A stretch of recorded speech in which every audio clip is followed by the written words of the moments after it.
하나님의 은혜와 평안이 여러분 심령 가운데 늘 함께 하시기를 기원합니다. 미국의 찰스 스윈돌 목사님이 지은 지금 시작해도 늦지 않다라는 제목의 책에 나오는 이야기입니다. 50년 이상 교회에서 목회를 하신 82세 된 어르신 목사님이 계셨습니다. 인생 말년에 피부암 진단을 받고 15번이나 수술에 임했던 그런 어려움을 겪고 있는 목사님이셨습니다.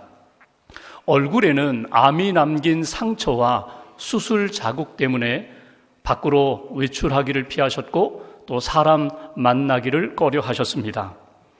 집에서 책을 읽습니다. 목사님이 읽고 있는 책 제목이 You Gotta Keep Dancing이라고 계속 춤을 추라는 그런 제목의 책을 읽고 계셨습니다. 그 책에는 등반 사고로 크게 다쳐서 통증 가운데 살아가고 있는 한 사람이 자기의 고통과 고난 가운데에서 고백하는 그 내용이 담겨 있는 글이었습니다. 나는 통증이 영원히 떠나지 않으리라는 사실을 깨달았다. 그 순간 중대한 결심을 했다. 내가 이 일에 대하여 어떤 반응을 보일지 내 선택에 달려 있다는 것을 알았다. 그래서 나는 기쁨을 선택했다. 바로 이 부분입니다.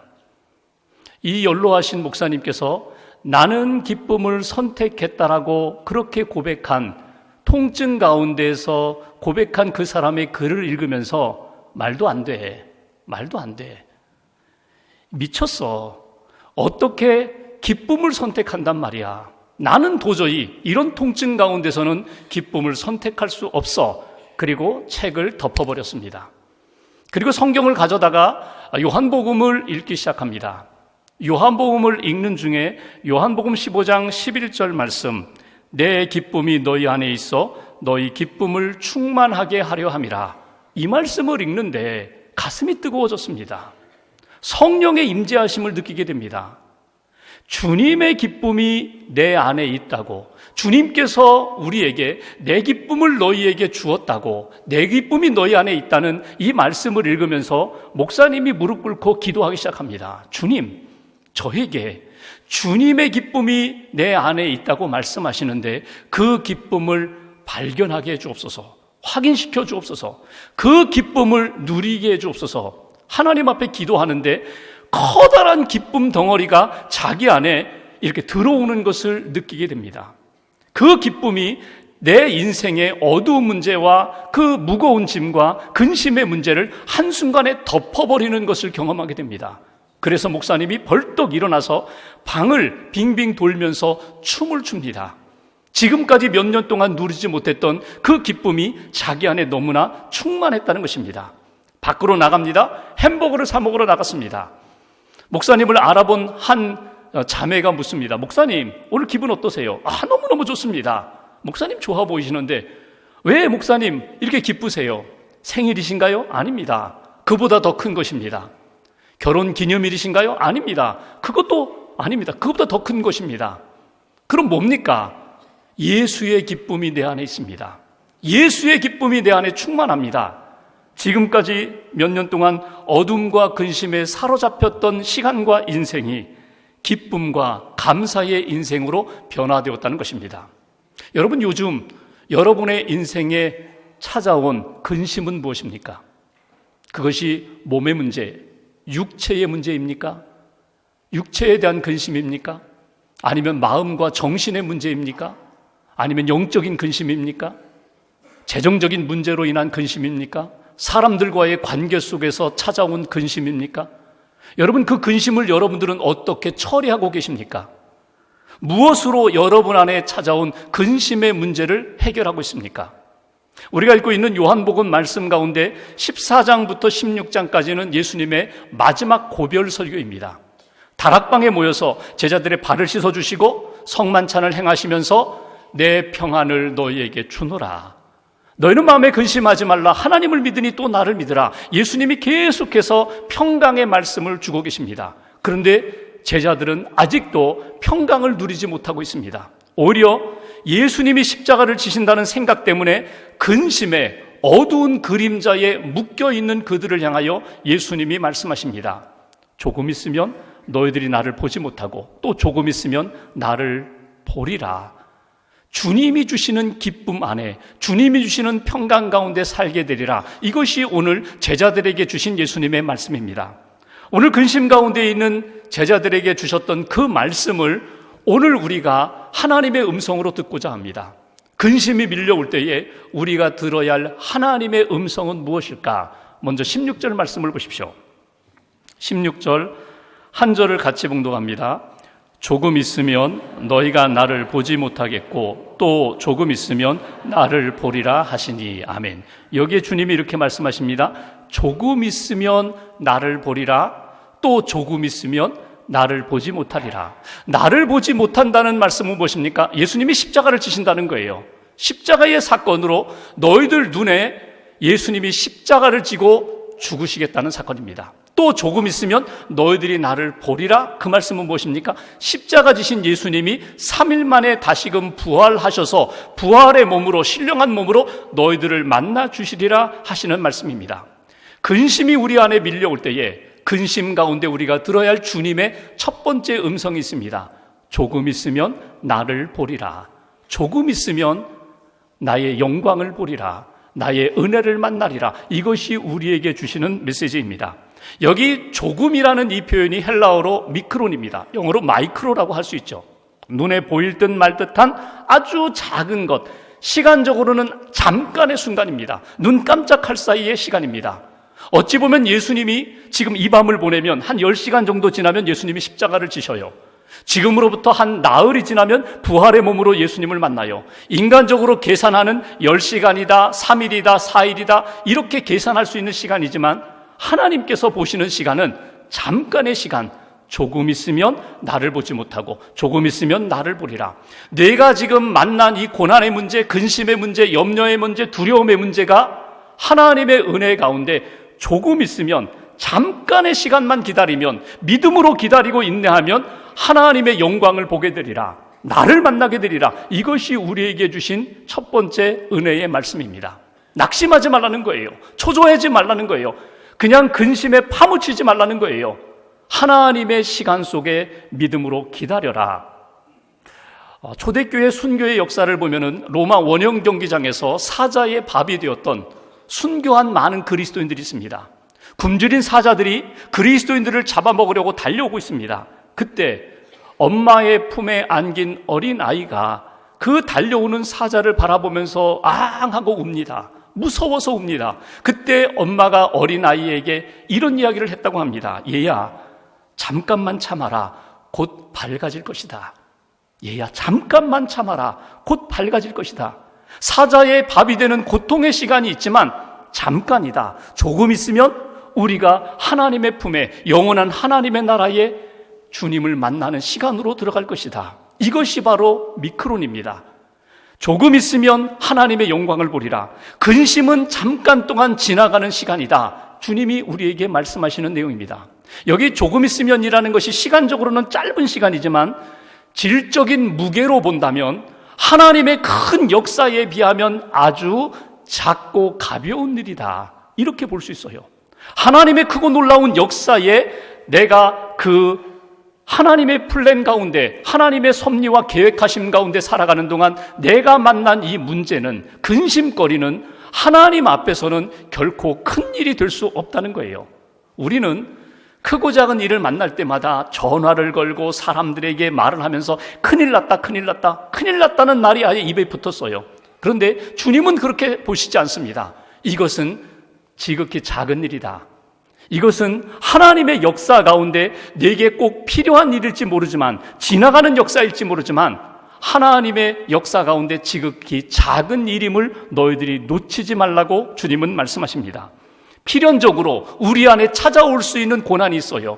믿음 때문에 만나게 되는 근심과 염려가 있을 수 있어요. 그러나 여기에 대하여 묻히지 말아라. 근심에 파묻히지 말아라. 조금 있으면 나를 보리라. 사도 베드로가 베드로전서 1장 6절에 이렇게 고백을 합니다. 그러므로 너희가 이제 여러 가지 시험으로 말미암아 잠깐 근심하게 되지 않을 수 없으나 오히려 크게 기뻐하는도다. 근심이 있을 수 있다는 거예요. 아니, 믿음의 여정 가운데 여러 가지 시험을 통하여, 시련을 통하여, 유혹을 통하여 근심이 밀려올 수 있다. 아니, 밀려온다는 거예요. 필연적으로 근심이 찾아오지만, 그러나 이것은 잠깐 지나가는 근심일 뿐, 오히려 너희에게는 큰 기쁨의 역사가 나타나리라. 이것이 오늘 예수님이 제자들에게, 저와 여러분들에게 주시는 메시지입니다. 부활의 신앙을 가지고 있다면, 예수님이 다시금 이 땅에 재림하실 그 재림의 신앙을 가지고 있다면, 내가 만난 근심과 염려와 두려움의 문제, 그것이 잠깐 지나가는 것임을 너희들이 놓치지 말아라. 근심의 시간이 있을 때 주님, 조금 있으면 주님 만날 줄 믿습니다. 조금 있으면 은혜의 회복의 역사가 나타날 줄 믿습니다. 낙심하지 말고 믿음 가운데 인내하며 기다리라는 주님의 음성을 저와 여러분들이 들을 수 있기를 주님의 이름으로 축원합니다. 두 번째 20절 말씀을 보십시오. 근심이 밀려올 때 우리가 꼭 들어야 할 주님의 음성이 있습니다. 20절 같이 봉독합니다. 내가 진실로 진실로 너희에게 이르노니 너희는 곡하고 애통하겠으나 세상은 기뻐하리라. 너희는 근심하겠으나 너희 근심이 도리어 기쁨이 되리라. 아멘. 여기 20절 후반부에 너희 근심이 도리어 기쁨이 되리라. 주님이 이렇게 말씀하세요. 두 번째, 우리가 근심이 찾아올 때마다 꼭 들어야 할 주님의 음성이 있습니다. 근심이 기쁨이 되리라. 근심이 도리어 기쁨 되리라. 여러분, 이 말씀을 이해하세요? 근심은 근심거리고 기쁨은 기쁨인데, 이것이 근심이 기쁨이 되리라, 주님이 깊이 영적으로 우리에게 주시는 메시지입니다. 꼭 이 말씀을 들으세요. 내가 안고 있는, 내가 신음하고 있는 그 근심거리가 하나님의 은혜 가운데 감사와 기쁨의 열매로 반드시 나타날 거야. 이것이 우리에게 주시는 메시지입니다. 예수님이 말씀하신 이 근심은 우리가 이 세상의 욕망에 사로잡혀서 만들어지는 그런 근심, 세속적인 삶을 살다가 우리가 겪게 되는 그런 근심과는 구별된 근심입니다. 믿음의 길을 걸어가면서 하나님의 뜻을 이루기 위하여, 생명 구원하는 일을 위하여 하나님 앞에 말씀대로 순종하면서 우리가 겪게 되는 그 모든 근심들이 근심으로 끝나지 않고 반드시 하나님의 회복 가운데 기쁨의 열매로 나타나게 될 것이다. 이것이 주님이 주시는 말씀입니다. 생각해 보십시오. 지금 제자들이 안고 있는 근심의 원인은 어디에 있습니까? 왜 그들이 근심하고 있습니까? 십자가 때문입니다. 예수님이 십자가를 지시는 것 때문에, 그리고 그 다음에 내가 그 길을 걸어가면서 내가 십자가를 져야 하는 것 때문에 그들이 근심하고 있습니다. 그런데 믿음의 눈을 떠보니까 그 근심의 원인이 되는 십자가가 나중에 내 기쁨의 원인이 된다는 거예요. 똑같은 십자가인데, 하나님의 뜻을 이루는 아름다운 역사인데, 그것이 근심으로 출발했지만 나중에는 십자가가 내 영광이 되고 주님의 능력이 되고 내 기쁨이 된다고, 근심이 곧 기쁨이 되겠다고 주님이 주시는 메시지입니다. 이것은 아무에게나 적용되는 메시지가 아닙니다. 아무에게나 근심거리는 기쁨거리야, 그렇게 적용할 수 있는 부분이 아닙니다. 누구에게 적용됩니까? 믿음의 사람들에게 적용되는 것입니다.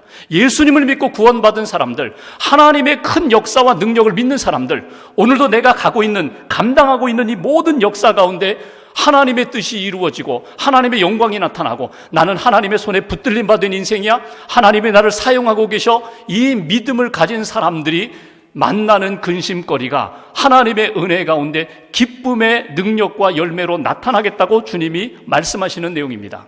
예수님이 이것을 제자들에게 조금 더 쉽게 설명하기 위하여 예화를 드십니다. 21절 말씀 보실까요?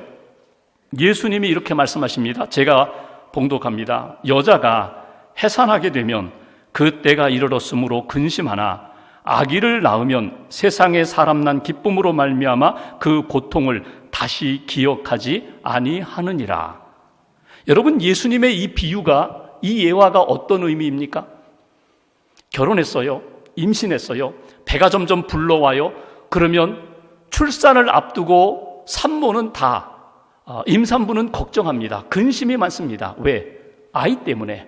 건강한 아이가 태어날까? 출산하는 과정 가운데 혹시 아이가 상하지는 않을까? 출산하면서 내가 상하지는 않을까? 내가 잘못되지는 않을까? 그냥 여러 가지 근심과 걱정이 가득해요. 아이 때문에 근심합니다. 그런데 아이를 출산했어요. 출산하고 나니까 아이 때문에 기쁨이 넘쳐요. 아이 때문에 근심했는데 아이 때문에 기쁨이 넘쳐요. 이것이 바로 예수님이 말씀하시는 내용입니다. 근심이 오히려 너희에게는 기쁨이 되리라. 근심이 곧 너희에게 기쁨의 열매로 다가오리라. 우리 여성들과 이렇게 대화하다 보면은 그런 이야기를 하죠. 한번 난산의 경험을 아주 힘들게 출산했던 경험을 가진 분들은 이렇게 다짐을 합니다. 아니, 공포를 하죠. 다시는 임신 안 할 거야. 다시는 둘째 아이 우리 집안에는 없어. 나는 다시 둘째 아이 낳지 않을 거야. 근데 몇 년 지나고 보니까요, 그분이 둘째도 낳고 셋째도 낳고 넷째까지도 낳아요. 다 잊어버려요. 그 출산의 고통과 그 근심을 다 잊어버려요. 무엇 때문에? 생명 얻은 그 아이, 생명 얻은 것 때문에 기쁨이 있다는 거예요. 기쁨을 그냥 그 근심의 문제를 기쁨으로 다 덮어버려요. 오늘 예수님이 하시는 말씀입니다. 너희 안에 이 기쁨이 충만하리라. 이 기쁨이 근심을 삼켜버리리라. 근심이 기쁨이 되리라. 우리가 인생을 살아가면서 내 몸에 연약함이 있을 수 있어요. 그것이 늘 근심거리인데 오히려 하나님의 은혜 가운데 근심이 하나님의 은혜요 내게 기쁨의 근원됨을 발견할 때가 있어요. 사도 바울이 그랬죠.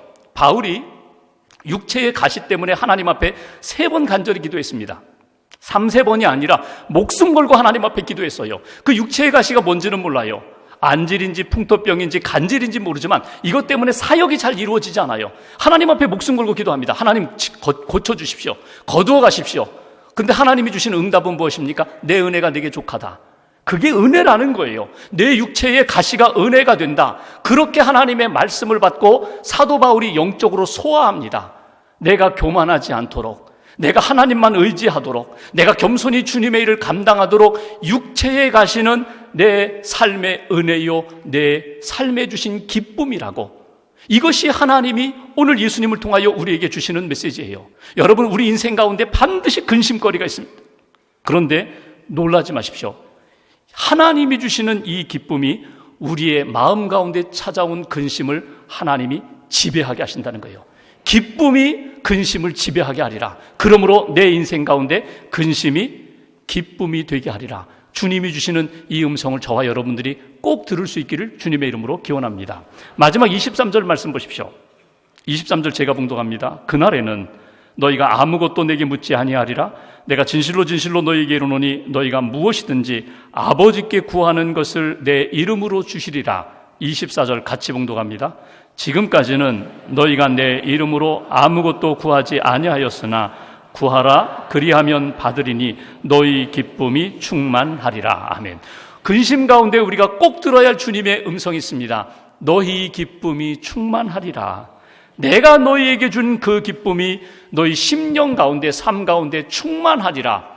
의역해보면은 이 말은 이런 표현이에요. 너희가 근심의 환경 가운데서도 춤추며 기뻐하리라. 춤추는 잔치의 시간을 갖게 되리라. 이것이 오늘 근심 가운데 있는 제자들과 우리에게 주시는 주님의 메시지입니다. 그러면서 이 기쁨을 누릴 수 있는 비결을 가르쳐 주십니다. 그것은 기도하라는 것입니다.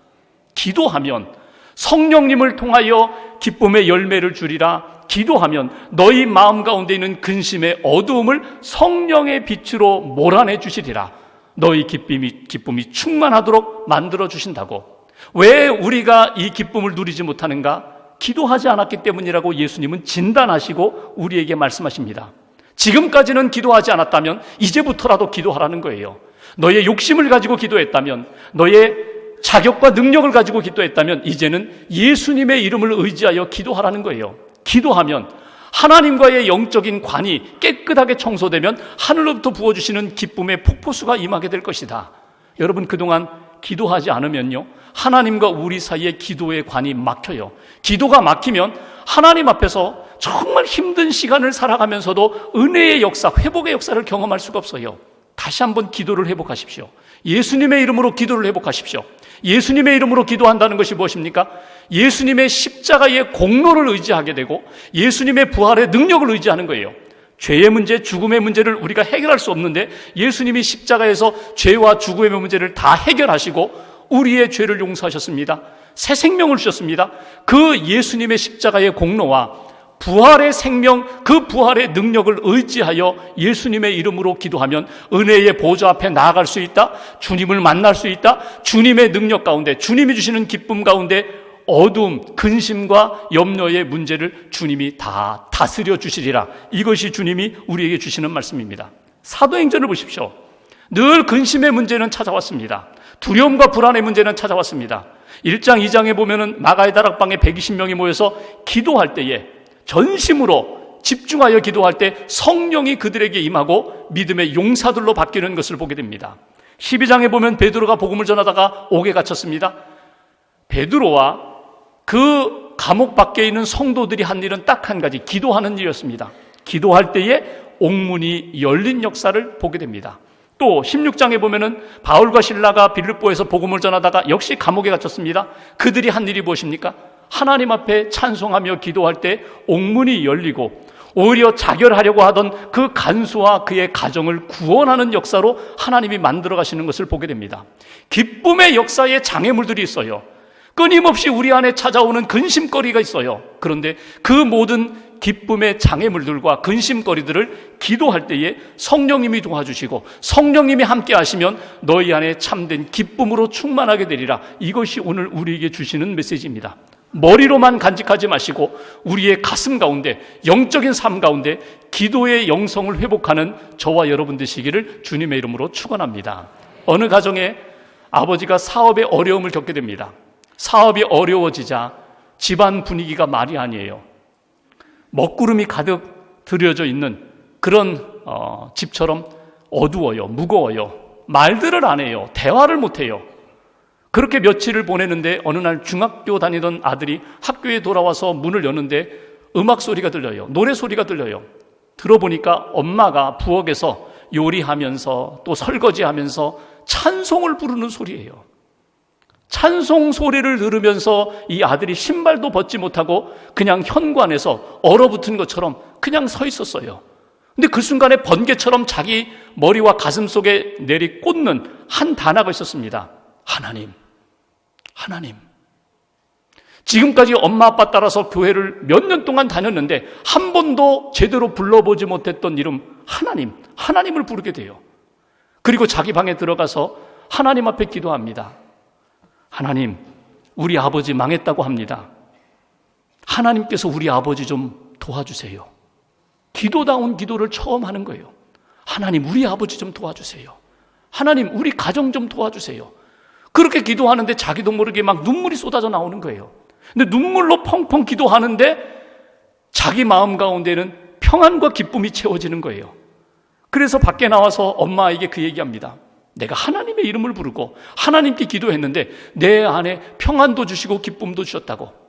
엄마가 찬양하고 아들이 기도하고 그 소식을 들은 아버지가 힘을 얻고 그래서 아버지가 다시금 사업 어려움 가운데서 다시금 회복되었다는 것. 더 중요한 것은 이 중학생 된 아들이 처음 하나님의 이름을 부르며 하나님과 인격적으로 만난 그 만남 이후에 그의 인생이 믿음의 인생으로 바뀌었어요. 하나님의 이름을 부르며 사는 인생으로 바뀌었어요. 교회에서 장로님으로 섬기고 평생 하나님 앞에서 귀한 사명을 감당하는 그 일을 간증으로 표현한 글입니다. 여러분, 우리 인생 가운데 근심은 밀려오게 되어 있습니다. 제자들이 만났던 것처럼. 그런데 오늘 예수님은 이렇게 말씀하십니다. 조금 있으면 나를 보게 되리라. 너희 인생의 신앙에 필요할지 모르지만 그 근심이 너를 완전히 사로잡지 못하리라. 조금 있으면 나를 보리라. 근심이 기쁨이 되리라. 근심이 하나님 앞에 감사하는 간증이 되게 하리라. 내가 너희에게 주는 이 기쁨이 너희 안에 충만하리라. 춤추는 인생이 되리라. 오늘 주님이 제자들에게, 저와 여러분들에게 주시는 그 음성 딱 붙잡으시고 한 주간 동안도 세상 살아가면서 근심과 염려, 걱정, 두려움의 문제가 끊임없이 파도처럼 밀려올지라도 두려워하지 말고 담대하게 주님 붙잡고 기도하며 믿음으로 승리하는 귀한 인생 살아가시기를 주님의 이름으로 축원합니다.